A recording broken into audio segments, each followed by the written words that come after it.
কথা আর কি করবো, দাড়িমোজ কায়েমটা কামায় তার মতো রক্ষা পায় না, তাই না? যাই হোক, এই দেশটাকে তারা রসাতলে দিছে। আমি আবার এই ওয়াসার শ্রমিক কর্মচারী ভাইদেরকে আমি ধন্যবাদ জানাই। যখন রাজপথে মিছিল করেছি আপনারা আমাদের সেই মিছিলে ছিলেন। ইনশাআল্লাহ ভবিষ্যতে আপনাদের আন্দোলন সংগ্রামে ভাই আমার এই দেশের জন্য যুদ্ধ করছে, বিশ্বাস করেন কোন মন্ত্রী এমপি আমার কাছে বড় না। খালি যদি মন্ত্রী এমপি হইতে চাইতাম এটা বহু আগে হইতে পারতাম, আমি বিশ্বাস করি। আমি আমার কাছে এটা প্রধান না।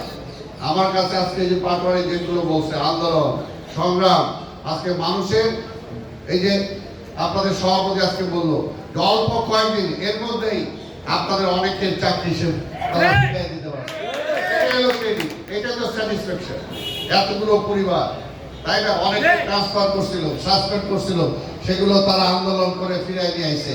আবার এগুলোর জন্য তাকে বিরোধী যদি কেউ করে মুগলরা দাঁড়াবে, সে যেই হোক আপনারা কারো অধীনস্থ না, মনে রাখবেন এটা। শ্রমিকরা সারা পৃথিবীতে কারো অধীনস্থ না, নিজেরটা নিজে অর্জন করে নিজে খান, কেউ আপনার খাওয়ায় না, দয়া করে কেউ খাওয়ায় না। কাজে আপনাদের সেই টেস্টটা রাখতে হবে।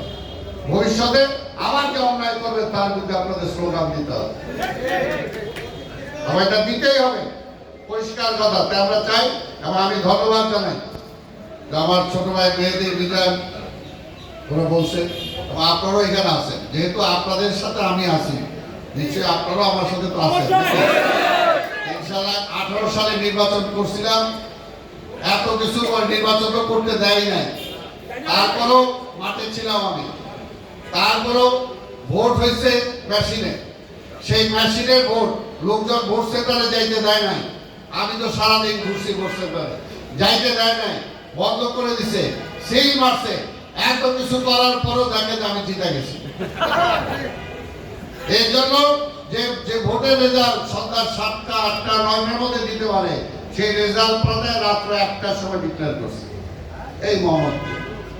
এর জন্য আগামী নির্বাচনকাল এরকম হবে ইনশাআল্লাহ। আল্লাহ যদি সহায় হন, আল্লাহ যদি থাকে, আমার নেতা তারেক রহমান, আমার নেতা বেগম খালেদা জিয়া আমাকে এখানে পাঠিয়েছেন নির্বাচনের জন্য, ওনাদের প্রতিনিধি হয়ে নির্বাচন করছে। ইনশাআল্লাহ আপনারা আমার সাথে থাকবেন ইনশাআল্লাহ, যাতে আমরা এটা তো আমার বিজয় না, এটা খালেদা জিয়া তারেক রহমানের বিজয়, এটা বাংলাদেশের বিজয়।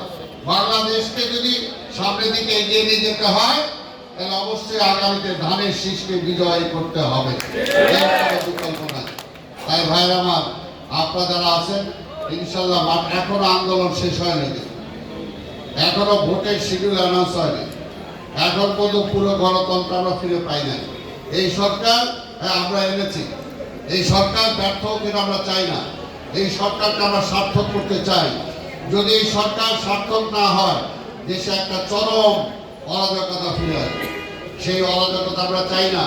ওই অরাজকতা সৃষ্টি করার জন্য আপনারা দেখছেন গত কয়েকদিন বিভিন্নভাবে